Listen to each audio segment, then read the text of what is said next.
Moving on to topic 2, let's talk some wrestling, because who doesn't love wrestling talk? Well, maybe some of you do, but I do.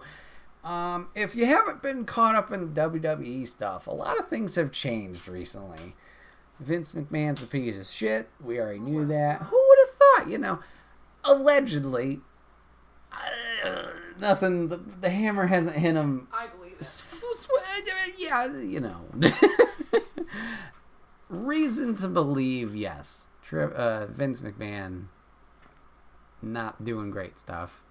Once again, hasn't fully been called, but a lot of signs pointing towards it. Anyways, he's out of WWE. He has retired, quote unquote. And he's no longer there. So now, Triple H and Stephanie McMahon have taken over. Steph is kind of doing the CEO stuff and the higher up, I guess, office work, you could say. As Trips has reassumed his role as, not EVP, but something along those lines. He's head of creative now and talent relations. And boy, oh boy, does this make me very excited. And we're already seeing the changes and kind of seeing what he's doing for the programming, already being in charge. So, SummerSlam wasn't too long ago. I believe it was not last Saturday, but the Saturday prior. SummerSlam was solid. Matches were pretty good. I feel like they were able to get a little bit more time with their matches. I'll talk about SummerSlam's presentation in a little bit. But as for seeing the changes already, there wasn't too much that had changed, I feel, in terms of SummerSlam. Like, obviously the matches still happened how they were. And they kind of closed the book on those stories nicely, kind of wrapped things up in a nice neat bow, and it was kind of more of not modification, but like, how can we make this the smoothest and best transition from the Vince era to now the Triple H era before we kind of go balls to the wall and Triple H has, full control here and we can figure out what path he wants to take. SummerSlam was good. We did get our first surprise of the night, or rather our biggest surprise of the night, as after our first opening match, Bianca and Becky going for the women's title. Bianca retained. Those two ladies did a fantastic job. Unfortunately, Becky did get her shoulder separated during the match, but she crushed it and finished the match herself. I believe she's going to be out for a little while because of that injury. But after the match, we got a big return. We got Bayley making a return after a little bit more than a year, I believe she's been out and away. Great to see her back and back into, obviously the rotation of the women's roster. But then it started, people. Dakota Kai making a return to WWE on the main roster. So awesome to see. Her hair looks fantastic. This girl can't do anything wrong with her hair. She's just, I don't know. She's one of those people, you can do anything to her hair and looks great. She's got the pink, the white, the black, all works together. She's back, main roster debut after not re-signing her contract, and it ran out naturally from NXT. Trips being back, whoop, let's get her back in. And then we get Io Shirai, also on the main roster. Also making a contract extension after and re-signing after rumors were going about like, oh, she's going back to Japan. Things, ended. Cool to see her there. The music stayed. Thank God. Her name changed, which is weird. But I know they were changing everybody's names because I guess legal reasons. So now she's Io Sky. It's going to take me a minute. But great to see these two ladies back. Fully with the program and obviously making their main roster debuts. The Monday Night Raw after SummerSlam, the three did make a little bit of a statement, beating up a few of the ladies on the roster. We have the women's tag team tournament finally for the tag titles starting next Monday, so obviously they will be involved in that. I have it's probably a safe bet that they're either Io and Dakota will walk away with the titles unless rumors are true that Naomi and Sasha are going to make the returns, which also glad that Triple H has mended those fences and bridges after them walking out after mistreatment of the women's tag division. I know people have, mixed reactions on that whole incident, but personally, I'm glad. Good things, if that is true and the rumors are true and they do make the return. Glad that those bridges have been mended and relationships are great there. So anyways, cool to see those two at SummerSlam. Excited to see what the future holds for them and how they're handled. I know Io, obviously, since making her character change from the Genius of the Sky to this more punk rock gritty Io that we have seen in the past years, she's blown up in popularity. And then Dakota's been this kind of this mixed bag. I know she had a few injuries in her time in NXT. I don't think we've fully pulled the trigger on her yet. She had a good thing going with Raquel Gonzalez, now Raquel Rodriguez, I believe, on the main roster. Had a good thing going there, but she never won the big one, never won the NXT women's title. She was kind of always around and a reliable source, but once again, like I said, we never fully pushed her. So I'm excited to see what is to become of her down the road. So for SummerSlam, that was probably the big surprise. We also did get the return of Edge, kind of in this weird, further Brood gimmick callback. I believe he does have the Metalingus theme back, as he made an appearance on Monday Night Raw the next night. Cool to see him back. He's feuding with Judgment Day, formerly his Judgment Day, but now Finn Balor's Judgment Day. But he's also just out for himself. He was helping out the Mysterios, kinda, just because Judgment Day and them are feuding. Did spear Dominic on accident. It was an accident. Last week, so we'll have to see how that plays out going forward. Cool to see him back. Hopefully we can get him in some kind of storyline that he is invested in. I guess he left Judgment Day because of creative differences and they wanted to go more supernatural with the cause, which is fine. I like the group of Damian, Rhea, and Finn. I think that works as long as, we have faith in them and we're not constantly pushing it, but we're investing time into it, which it seems they are. I'm all for it. 3 great talents. They need something to do. Obviously, Damian Priest was working with Bad Bunny. He was pushed popularity-wise there, just being in that scene, keeping him available or around and not just dropping him out of thin air after the Bad Bunny stuff into the U.S. title stuff into now this is great. And then Rhea has been in this weird kind of cycle from obviously being super over in NXT to the WrestleMania main event or match was Charlotte, which that result, but then the WrestleMania match once again was Charlotte, getting redemption there. Was it Charlotte? I think it was. Into this weird tag team with Nikki ASH and then a tag team again with Liv Morgan. Now this seems to be a little bit more fitting for her. So hopefully we can keep going there. And then Finn, obviously him having a story, great. Obviously with his NXT return, going against Gargano and Adam Cole during the, I think it was just before the pandemic. That was good stuff for him. He's had a little bit shaky of main roster stuff since his Universal title win and unfortunate injury there, but glad to see he's doing stuff here. Great. Okay, the only downfall, I would say, from SummerSlam, before we fully leave this conversation of SummerSlam. So Seth Rollins and Matt Riddle are supposed to have a match, right? Okay, great. Riddle gets injured. Apparently this is a kayfabe injury. Not real. And they call off the match. Okay. So then Seth goes on Twitter. He's like, I don't have an opponent for SummerSlam. I'm so sorry for everybody who spent their hard-earned money on a ticket for me. Blah, blah, blah.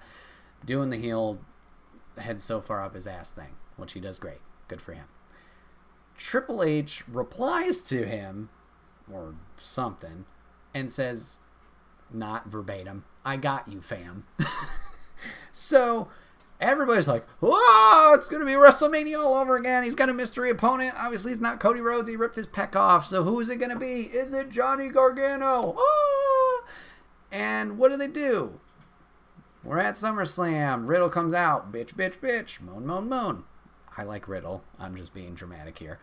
Comes out here, does a promo. Seth comes out, swaggers in his suit. Everybody in the back, part of management, is like, no, don't fight. You're going to hurt him farther. Blah, blah. Seth beats the shit out of him, injures him farther, and we don't get a match. So that was a little disappointing, just after all the hype of like, oh, is there going to be a fill-in opponent? Obviously, Gargano's fantastic. We'll talk about more him later. That kind of fell flat. As for the rest of the night, good matches. I know people hate Theory. I love Theory. Theory's doing great there. Attempted cash in on Roman and Brock. Didn't fully cash in the briefcase, so he still has it.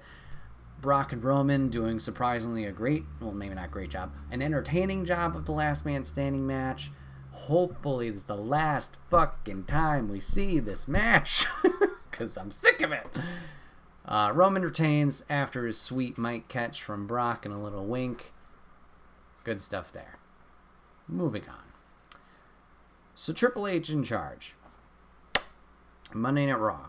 Already talked about Bayley's squad beating up the women's roster. Cool stuff there. Monday Night Raw, I don't think we got any other big stuff. We got a U.S. title tournament for like a qualifier. So we got 2 triple threats, and then the triple threat winners would go against Bobby Lashley this coming Monday, as of recording. Triple threats look good from the clips I saw. I can't watch anymore because I don't have cable. R.I.P. The matches look good. It seems like the wrestlers got a little bit more freedom in what they were able to do, at least in the sequences that they did provide. The finish of the first triple threat, we saw a great combination from Mustafa Ali doing his 450 onto The Miz, and then after rolling out of the 450, kind of recovering, getting caught by AJ Styles, getting the Styles Clash delivered to him and on The Miz, and then AJ picking up the win. That was just a cool sequence. Great to see that. Hopefully we'll see more of it. And then the second triple threat, Tommaso Ciampa picking up the win there. Another NXT guy. Hey! Or former. Cool to see that. Tommaso wins the number 1 contendership later in the night from AJ. So he's going to fight Lashley for the U.S. title tomorrow. Do I think Ciampa's going to win? Maybe. I'm not the biggest fan of Lashley, but I'm fine with him having the U.S. title, and I think that's okay for him. I'd like Ciampa to win selfishly, but I could also see this, as a lot of people also are like, with the Gargano thing. When's Gargano coming back? Because he hasn't signed anywhere. This also could be a way to set up a DIY either return or Gargano showing up. Ciampa loses. Obviously, he's in this weird relationship with The Miz right now as his kind of heater, bodyguard, whatever. Ciampa loses. Miz is upset. Miz turns on him. Either Gargano makes the save or something. And then Gargano comes back here. I mean, it makes sense. Gargano and Ciampa obviously feud a long time in NXT, as we saw numerous matches. I know some people are kind of burned out of that at the moment. I'd love to see it just because Johnny Wrestling will be back on WWE. I don't know why. I love AEW, but selfishly, I'm like, yeah! Like, everything. I want it back. Black and gold brand. Bring back the NXT guys. Let's go. People on WWE. I don't know. I want them to succeed. Sounds weird because they obviously are still the top dog in wrestling, but I think I just want WWE to be good again. Not that they obviously didn't have their glimpses of good in the past couple of years, but as a lot of us know, wrestling community-wise, it's been rough. Another reason why we're like, hey, Vince is out of creative. Finally, the 70-year-old man is out. Maybe we can get some fresh ideas. Yeah, I don't know. I want things to be exciting over there, because obviously if WWE is doing really well and is exciting, and AEW is really exciting and doing good things, and Impact and New Japan, like, competition just makes everybody better. And, you have to try new things and really push the envelope. And it didn't feel like WWE was doing that during Vince's time, and AEW's like kind of not resurgence, because that's a return, but growth period. Like, everybody was like, oh, AEW's great, which it was. And now we're starting to see a little bit of, not the cracks, but some things like, AEW, it's lost its fire. The the honeymoon phase is kind of burnt out there. So this will have everybody push, hopefully, to better product overall. So anyways, I want Gargano here, selfishly. So that could set that up tomorrow. We'll have to see. What else is going on? Let's talk about SmackDown, shall we? So, SmackDown, nothing big standout wise. We still do have the Maximum Models going in there. Max Dupree, still involved with that. A little upsetting to see there, but he is committing to this new character, so that's good. He's very charismatic, so he's pulling it off. I feel it's a shame, from a selfish standpoint, that he's not going back to the LA Knight character, but whatever. The big surprise and the big oh boy moment is when we get another return as Karrion Kross and Scarlett are going to return to the main roster, not in a gladiator outfit. And Kross is going to send a big message to Roman Reigns and to Drew McIntyre, as he's going to jump Drew, beat him up, and then Scarlett and him are going to leave a little hourglass for Roman. Great to see. Good pickup. Obviously, we knew Triple H was high on Kross and Scarlett, as he pretty much immediately made Kross NXT champion. Unfortunately, an injury there with his shoulder. He had to relinquish that title, eventually making his return, getting the title once again, before going to the main roster and that whole sequence of events. So, great to see him here. Now we can build him in what we were doing in the black and gold brand of NXT, and not this gladiator thing. Hopefully, WWE audiences, short-term memory, hopefully that can be a thing, at least for forgetting the gladiator character, and we can move forward. Great to see Kross back. So now the question arises, who else is going to come back? I already kind of talked about it, like the NXT black and gold brand. Obviously love that time period, seeing its evolution from, the Bo Dallas and Neville and Sami Zayn and Kevin Owens, like the early stages there, along with obviously the Four Horsewomen. Seeing the evolution from that time as a fan, personally watching week to week, to eventually Finn showing up, and Shinsuke and Samoa Joe and American Alpha and FTR, Revival, all the evolution from then to, unfortunately, NXT 2.0. I want to see the talents that I saw in Black and Gold get their proper shot at main roster. So, once again, great to see Dakota Kai there. Great to see, Ciampa there. Io obviously making the appearance up there as well. And we have other NXT talents that are getting a little bit more respect now that Triple H has been in charge.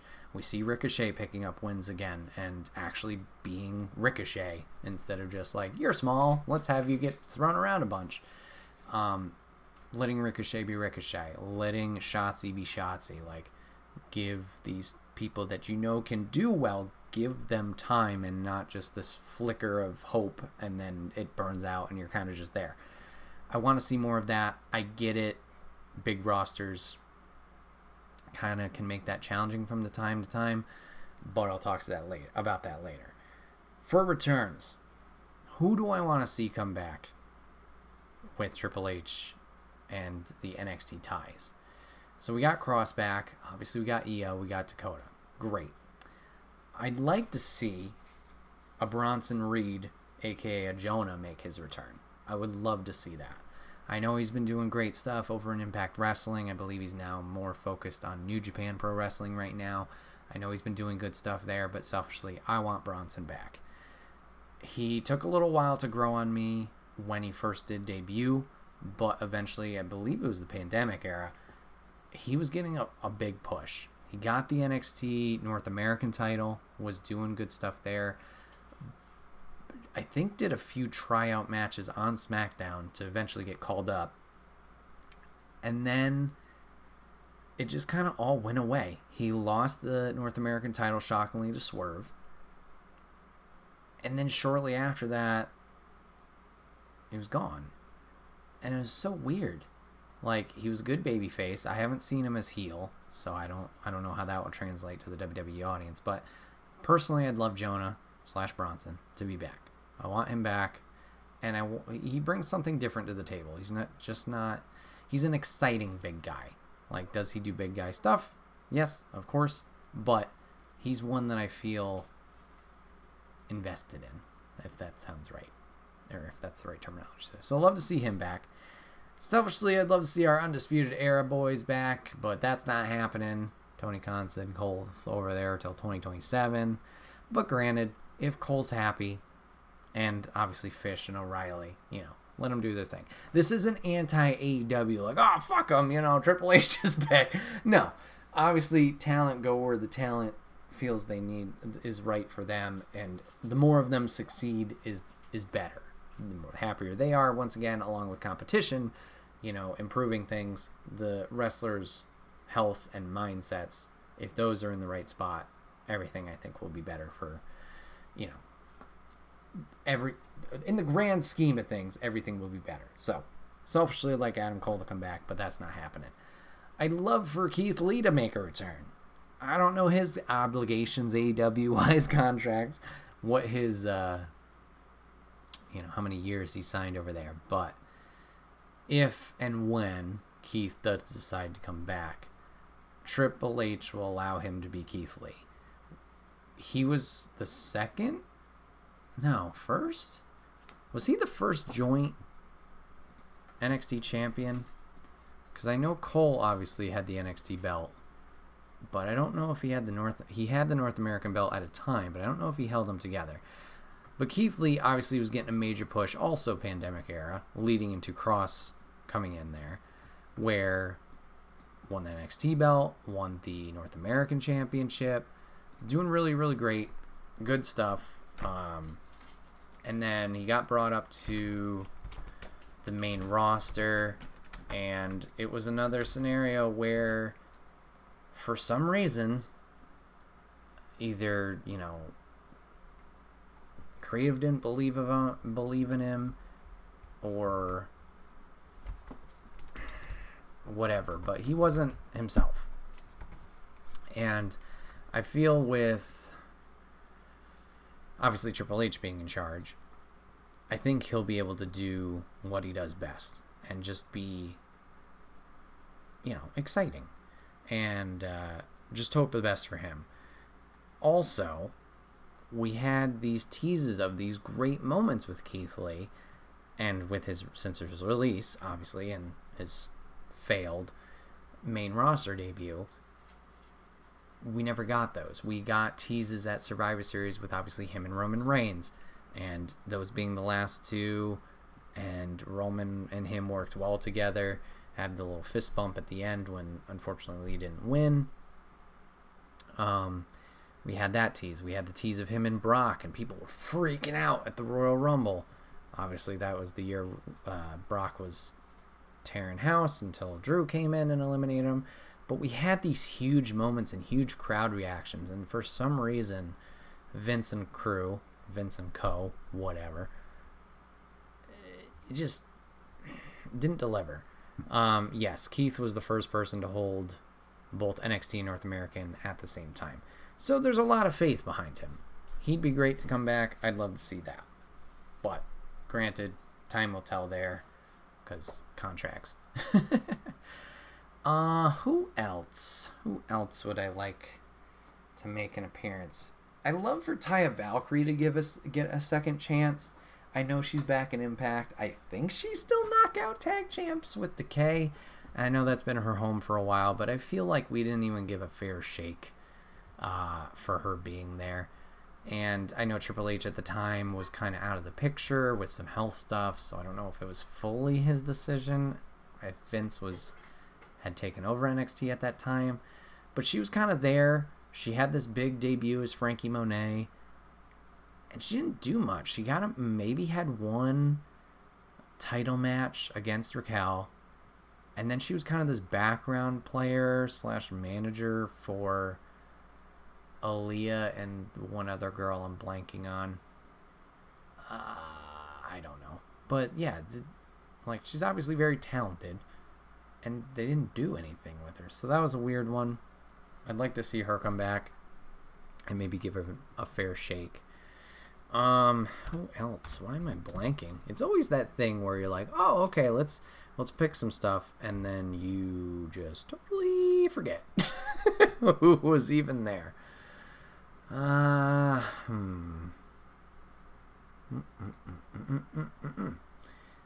guess we could talk about the 2.0 stuff as I'm kind of looking up a little bit more of the roster.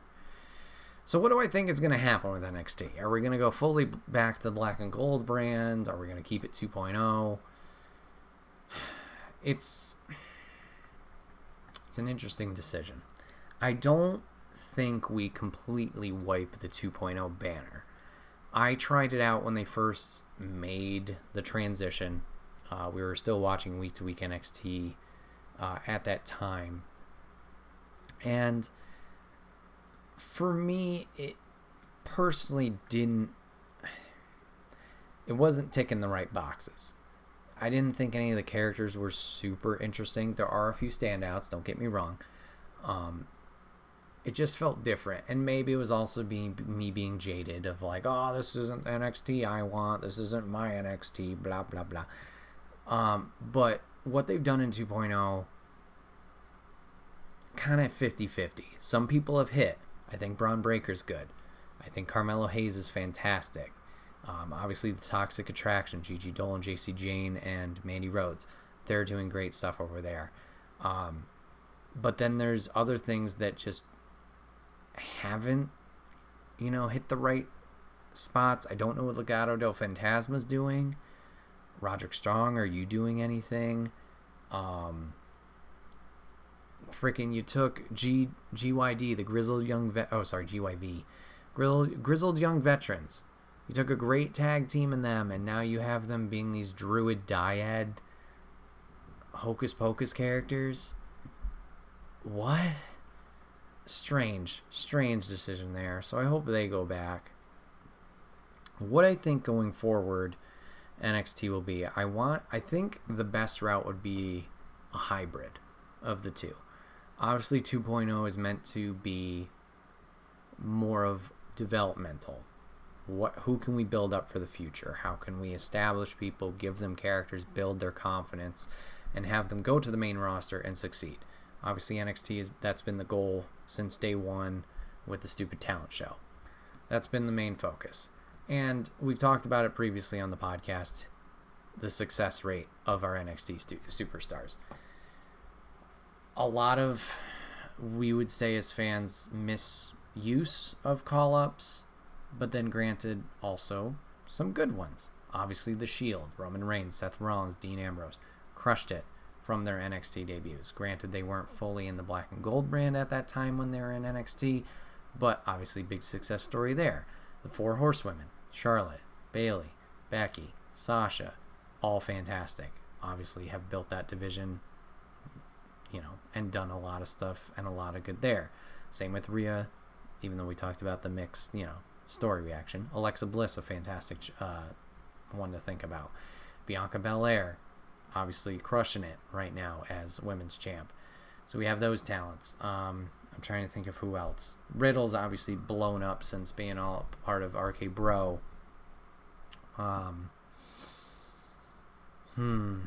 Who else? Sami Zayn's been consistent. Kevin Owens has been consistent.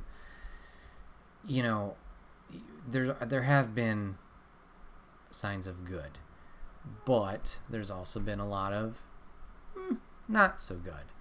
Obviously, we had Revival called up, or FTR. No, yeah, Revival called up. We saw the usage there. We saw, obviously, Heavy Machinery. We have this great comical tag team. Oh, no, let's split them up. Tucker's going to be a bad guy for a week. Then we'll release him. Oh, now Otis is part of Alpha Academy. Which, granted, they make it work, him and Chad Gable, but it's not what it was. It's not, American Alpha. Obviously, I know Jason Jordan has his injuries and I don't think can wrestle fully. So there's that. And Otis is not Otis. He's just, I'm a big lug, he's just there. So some things just haven't fully hit, while others, granted, have. So I think with this hybrid between the 2.0 and their building strategy, and then the black and gold in their excitement, I think, and like experience, I think that's going to be a good combination going forward. The whole thing with the 2.0 brand was, we're focusing on the younger talent. Once again, this establishment, this building. But then they were also kind of just saying, like, let's start fresh. No indie wrestlers will be part of this program. Part of our next couple tryouts and waves of superstars are all going to be former athletes, like former football players or basketball players or track stars or cheerleaders or gymnasts or whatever. Which, fine, it can work. Because obviously natural athleticism, they've been working on it in a different field and they want to give it a try here. But as far as I know, I've never stepped into a ring to do wrestling. It's a whole new ball game, like, a whole new thing to learn. And if everybody's green, fresh, newbie, it's going to be rough around the edges to start. So I think with blending the two, if we can get these indie talents back involved into the programming, I think that'll help. For example, you put someone new in the ring with someone who's experienced, the experienced person can kind of control the pace, give tips as they're going, help with execution. It's not two newbies who have to communicate the entire time and really be meticulous about being careful or safe, or both are nervous and things like that. Now granted, I'm not in the ring, I'm not a wrestler, I will never claim to be that. Maybe everything's fine in the 2.0 stuff and it's not like that, but from an audience perspective, maybe this mix of experience and non-experience would help progress people forward. The experienced people obviously can share their knowledge, but then also can learn from the newer wrestler, like what's working well, what's not working well, what can I do to improve my own character, my own performances. And obviously the other person, the newer wrestler, is gaining the experience of performing, building their character, building their repertoire and moveset, and getting comfortable. It's different. Just like any practice, it's performing in front of the crowd, or you're doing it for real, is different than doing it in practice. You can do it in practice all you want, and will that help you? Yes, absolutely. But once it comes to the moment to actually perform and do it, it's a whole different ball game. Can you actually do it? And maybe if they had a partner that they can rely on with experience, maybe it would make that transition and growing period easier. So I think a blend of the two would be great. I know they still do have indie talent obviously down there, with like the final wave that did make it in, with like a Cameron Grimes, Carmelo Hayes. Obviously Mandy has experience from the main roster. Obviously Gigi Dolan, being Priscilla Kelly formerly, has experience. But I think if we invest further into that, that would be better. You could get back, speaking of returns, or kind of circling back to returns, you could get more of that NXT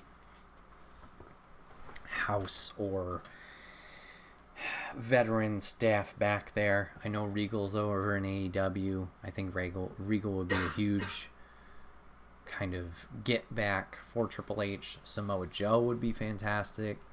I know, What Culture's talked about this in their lists, and I definitely agree with those being good pickups, but we'll have to see as they're tied to other companies at the moment. Maybe some Ring of Honor talent, if they haven't been re-signed at this moment. Maybe pick those guys up. Bring those guys over to NXT, see if they can prove themselves for the main roster, kind of make that little bit of adjustment period into the styles or performance method, whatever you want to call it. See what you can do there. So, NXT, looking forward to seeing what changes. We do have to be careful now if the main roster stuff is getting this freedom of like more interesting and exciting matches, those things that made NXT Black and Gold like blow up and real popular, if all three shows, Raw, SmackDown, and now NXT 2.0, if they're all the same, we got to be careful that we don't burn out on it. Like, you know, if everything's the same, there's no variety. That's the thing that made the Black and Gold brand so popular, obviously, along with these unique and special characters, is, okay, a pay-per-view is 5 matches, and we're going to give these people time, and they're going to do exciting things, and the crowd's going to be like, whoa, really into it. And then the main roster was different. Still exciting in ways, but obviously, ouch, in-ring was a little bit different. It's a weird thing to think about business-wise. Like, oh, crap. Like, that thing performed really well from a fan perspective, but if we just give them that, they're going to get bored of it real quick. I hope that makes sense. We'll have to see how that plays out going forward, what they're doing there. What things do I hope Triple H does now that he's in charge? These returns are great, no doubt about it. Excited to see these characters back and these wrestlers back in a different element. I think I alluded to it earlier, the big rosters. I feel like we really need to commit to a roster or brand split again. And the reason I think we need to do this is this division of, these are your Monday Night Raw superstars, these are your NXT 2.0 superstars, these are your SmackDown superstars. With your roster being as giant as it is, and kind of segmenting where people are, dividing, you can invest more time into each individual roster during their show. So, for example, you have the New Day on Raw. You have Drew McIntyre. You got Finn Balor and Judgment Day. You got Roman Reigns over there. Great. You in SmackDown, you got Sheamus. You got Butch. You got Seth Rollins. You know, Bianca, whatever. With them divided, more time is going to be allocated during their weekly shows to them specifically. It's not going to be, all right, we got this giant pool of talent all together. Well, who's in a storyline right now? Oh, Becky and Bianca are doing something. All right, they have to be on Raw. Oh, and they got to be on SmackDown. Like, they're taking up all the time, which obviously isn't bad for their story, because you need to build that and invest it. But with separate brands and things like that, more stories can be built, more time can be allocated and dispersed between talent, and we can build more people at the same time. I know that kind of can be a little wishy-washy. We're like, oh, Raw's the better brand. Oh, SmackDown's the better brand. And you're like, I don't feel like watching that show because it's the B show. If you build interesting stories and have interesting characters, I don't think that is an issue. It's just when the investment and the intrigue isn't there, that's where it becomes a problem. So, hopefully that happens, because I think, once again, with the time being dispersed between the talents, I think that'll help overall. Along with the brand split, I think pay-per-views, this one may be a little iffy if people like this or not. Do you go back to brand-specific pay-per-views? Like, every other month is a Raw pay-per-view, and then the opposite is a SmackDown pay-per-view. I could see where that gets a little, like, the gray area of, like, yeah, I like that. No, I don't like that. I'm not 100% on if that would be a good idea. It could be a good idea because you get 2 months in between SmackDown to SmackDown pay-per-views. So you get 8 weeks to build your stories. If you don't have a story on for a week, it's not the end of the world. You don't have to play catch up. And you can be a little bit more flexible with, like, where you're moving stories or how you're using your time per individual, per storyline, whatever it is. Also, when it does come to the pay-per-view, you get a little bit more time because it's only one show per pay-per-view.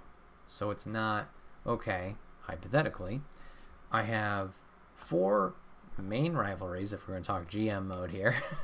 4 main rivalries from Raw and 4 main rivalries from SmackDown. Okay, shit.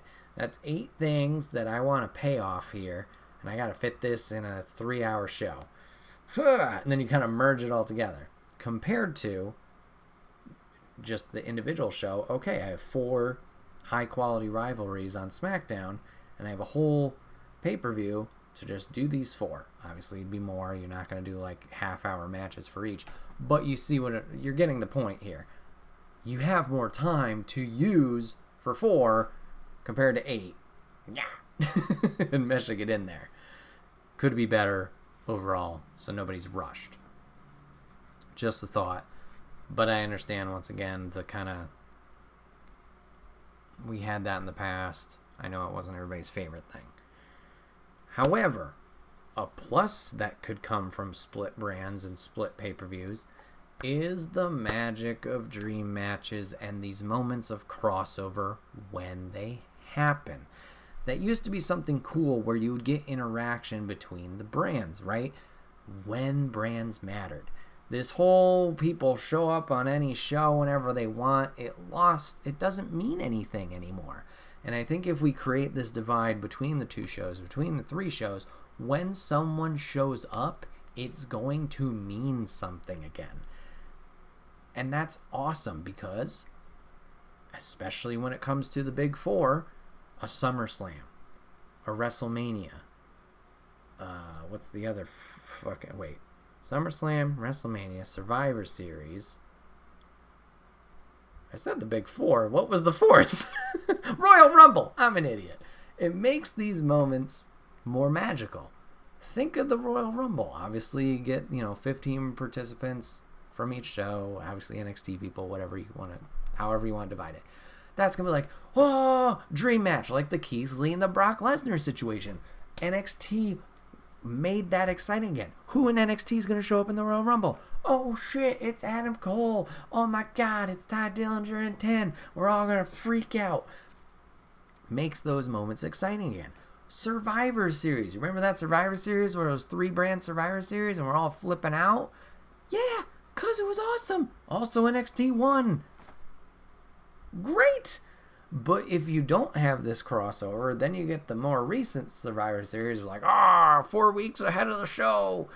SmackDown means everything to us. Where's this loyalty coming from? Like, all of a sudden, we're best buds, and we gotta fight over the brand, even though I was on Raw 2 weeks ago, too. Like, it doesn't mean anything. Now, granted, Survivor Series has always been this weird bragging rights thing. They don't really get anything from it. But those dream match scenarios, or at least that kind of fake rivalry that they plant in between the 2 shows, I think is at least a little bit more exciting than just, yeah, you're already on the same show, or I saw you over there. Who cares? So, something that I think Triple H could do there. Lastly, and this is circling all the way back to my SummerSlam opener of this topic, is presentation. SummerSlam's presentation was iffy. And by presentation, I mean the staging. It's a big-ass arena. They've done this the past 2 SummerSlams where they have this, I don't know if it's a baseball or stadium or it's a football stadium. It's been in bigger places. Same with the Royal Rumble. I get it. You're trying to build the grandeur back up for these main pay-per-views. Right. Sell tickets, merchandise, blah, blah, blah, advertisement, whoever. I get that. However, from a fan perspective, maybe it's just me, the presentation isn't there. And, like, it kind of sucks. So, circling back to SummerSlam, just because recency, you had the ring obviously in the center of this place. Then you have this big, long ramp walkway from your entrance. Okay, normally entrances are supposed to be fantastic.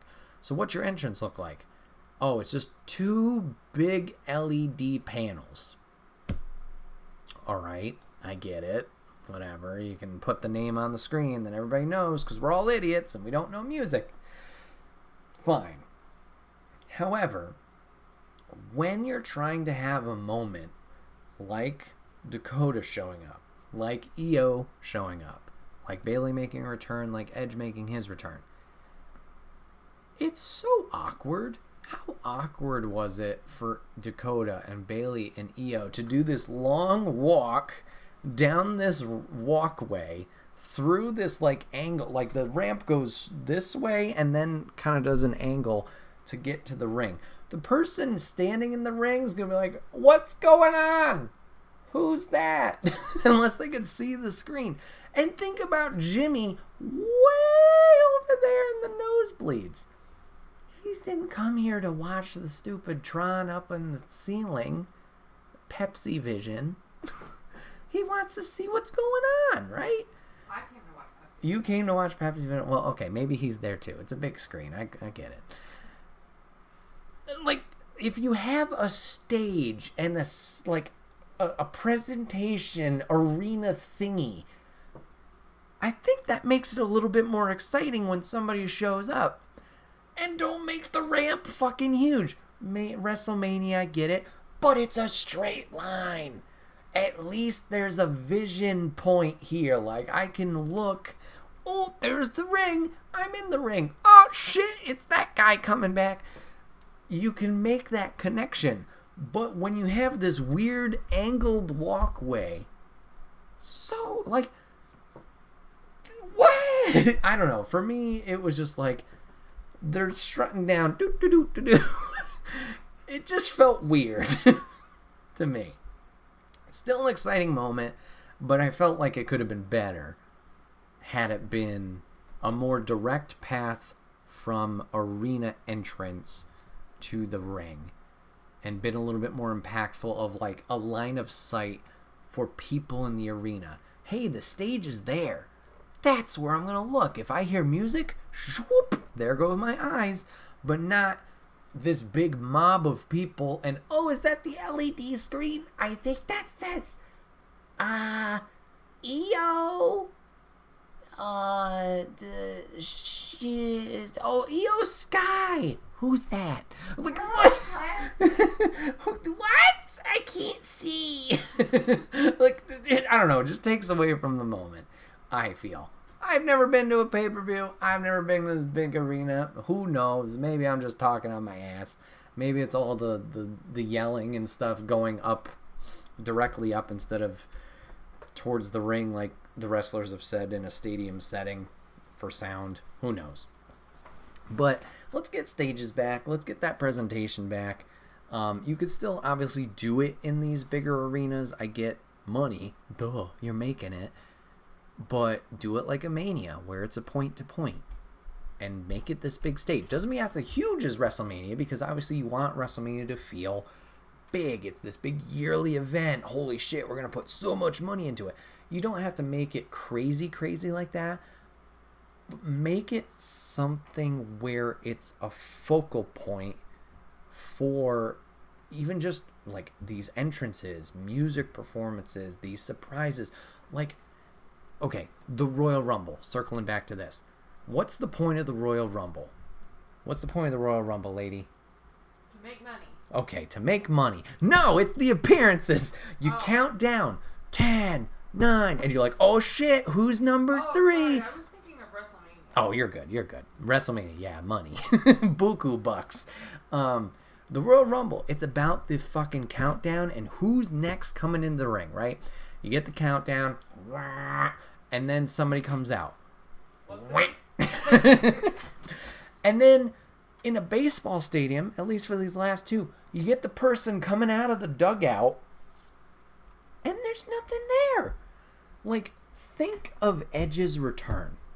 2 years ago, 3 years ago. I don't know at this point. Huge moment, for sure. And everybody freaked out because we knew Edge's music, right? But he just has to step out of this dugout and, the 20 people around that area could see him, but nobody else could. Until he goes, woo, and the pyro goes, doo, doo, doo, doo, doo, you know. I don't know. Maybe I'm just cynical against the baseball stadiums. That's not a good presentation point. Like, the focal point, everybody looks, you know, this thing comes up, we're all, whoa, you know, going crazy, going nuts. I think it would help that too. I don't know. What am I? Just a man just screaming out to the void, and you're listening. Hopefully, maybe you left an hour ago. Who knows? Nobody. Only a man. Nobody who works there is gonna listen to this and be like, "Oh, you know what? This guy, he's got some good points." No, they're like, "Fuck are you?" I don't know. Just from one fan to the void, I think that would improve things. But Trips, I'm happy he's in charge. I'm excited to see the future of WWE and what things he will change going forward. Obviously, Stephanie being in charge too, seeing how she takes her role and takes the steps to improving the company. In her vision, it's just exciting times. Obviously, Vince was in charge for a very, very long time. And while there was a lot of good for what he did, a lot of bad things he did too. Probably not the greatest. So excited to go this new direction. Excited to see the future of the company. And like I said, I'm excited for everyone to do well. The wrestlers, the different wrestling companies. You know, I want everybody to do well. If people are doing well, if people are happy and making compelling content, we're the people who win, the fans. So I'm all for it. Ready for the exciting times. Excited to see if anything happens tomorrow on Monday Night Raw. Gargano. We'll have to see. But that's been another episode of the Wait, What Are We Talking About podcast. My name is Bret, a.k.a. Enigma9011, and you can catch this podcast live over on twitch.tv/Enigma9011 every Sunday at 8 p.m. Eastern. Join the chat if you're a subscriber over there, like Rainbow did today. Appreciate you. If you want to join in the conversation, you can do that. But if you can't catch live, that's A-OK. Go over to YouTube and podcast services the very next week where it's working out topic by topic and put is one big video and MP3 for your amusement on the following Friday. Last but not least, hashtag add merch store. Get all your swag over there. T-shirts, cups, backpacks, and more. Rep the brand. Support us. And we'd love you for it. Thank you guys so much for hanging out for this episode. It was a lot of fun. A lot of good conversations. A lot of good talk here. Glad to be back in the swing of things. I'm liking the new setup. I'm feeling confident about it. Hopefully we can make some good content for you guys here, whether it's the podcast, whether it's the streams. Appreciate you guys hanging out today, giving this a watch, giving it a listen, and we'll see you guys on the next one. Take care.